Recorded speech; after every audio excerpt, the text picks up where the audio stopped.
Welcome back to Reddit Storytime. Today we have 4 incredible stories. Let's dive right in. Story number 1.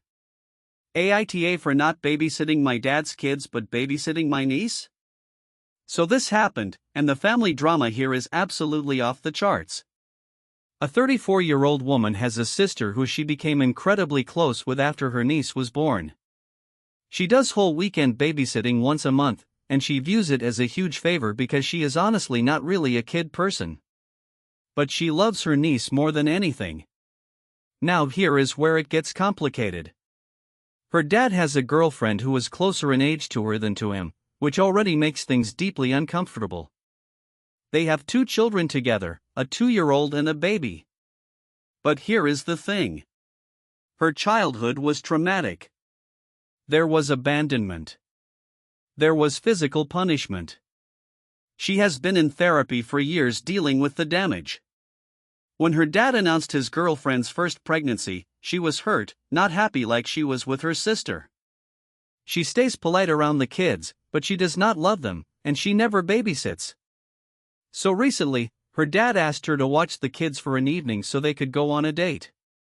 He asked while the girlfriend was standing right there, making it incredibly awkward. She politely declined. Then the girlfriend exploded, demanding to know why she treats her kids so differently from her niece. She accused her of blatant favoritism. Our storyteller was flabbergasted and fired back with the truth. She said, "Because you are not my sister, and those kids are not my responsibility. Babysitting is a gift, and I decide who to give gifts to. My niece brought joy to my life. Your kids brought up all my trauma." The girlfriend screamed about acting like an adult and letting go of the past. But our storyteller stood firm and left. The dad later blew up her phone, insisting his children are her siblings and demanding a bond. But here is the kicker. Those kids are literally younger than her niece. She grew up in poverty and abuse. They are growing up in abundance. And she has zero interest in helping the man who abandoned her become a better father. Story number 2. Expenses won't cover underwear? Enjoy the hotel laundry bill. This is a story about a boss who saved £20 and ended up paying $120. A guy was working away from home, staying in a hotel during the week and only going home on weekends. He packed exactly enough clothing for 1 week. Then he got a call. They needed him to work the weekend too, meaning he would be gone for 2 straight weeks with only 1 week of clothes. Simple fix, right? He told his boss he needed some new underwear and socks since he had run out. He said he would make do with his other clothes as is. Just £20 worth of essentials. But his boss said no. Expenses will not cover that. So cue the malicious compliance.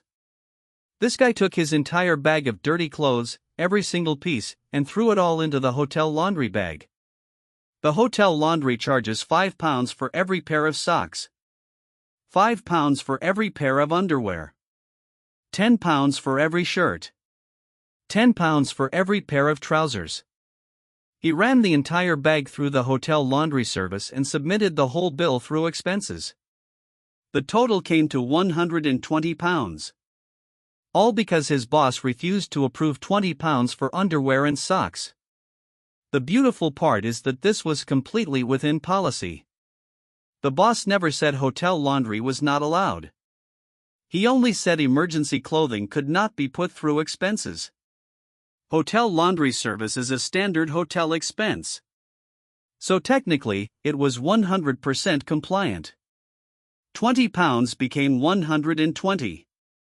6 times the cost, all because someone in charge could not just say yes to a reasonable request. This is why you should always think twice before denying a simple favor to someone who is already working weekends away from home for you. Story number 3. Aita for locking my food in the shared fridge? So imagine working 50 hours a week and coming home to find your food stolen again. This person lives with 2 roommates, and for the most part they get along fine. But one roommate has absolutely zero boundaries when it comes to food. Our storyteller works around 50 hours a week, so every Sunday they meal prep all their lunches and dinners for the entire week. It saves time and money, and it keeps them sane.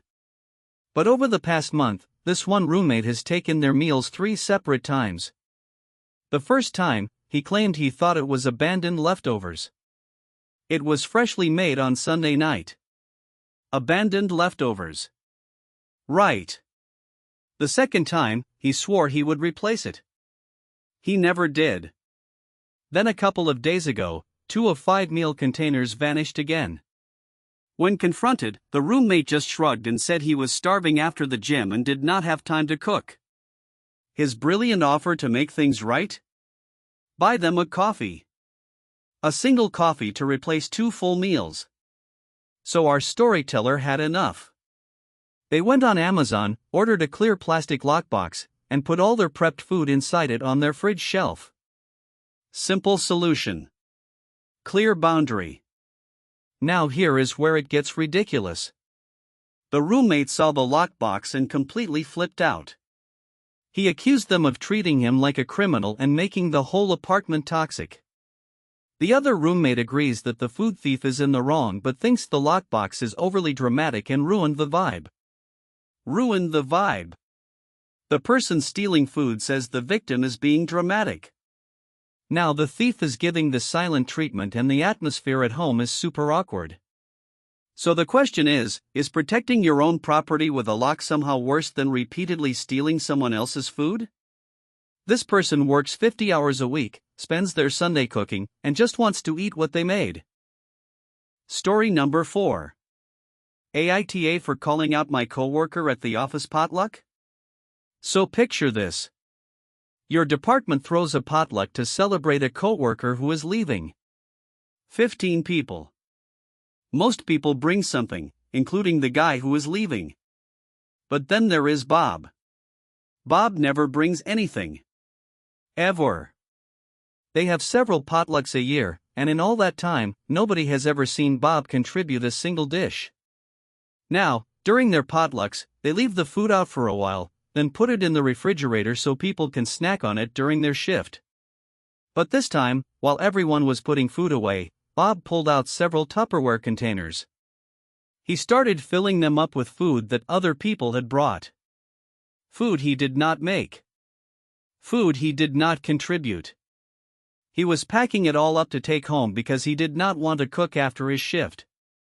Our storyteller confronted him right there. They pointed out that maybe the people who actually cooked that food would like to bring some of it home themselves. Bob just shrugged and kept on packing. He even grabbed a couple of packs of cookies that were left out and tossed them into his bag. Just scooped them right up like they were his. So our storyteller told a couple of coworkers who had brought a lot of food, and they were reasonably upset.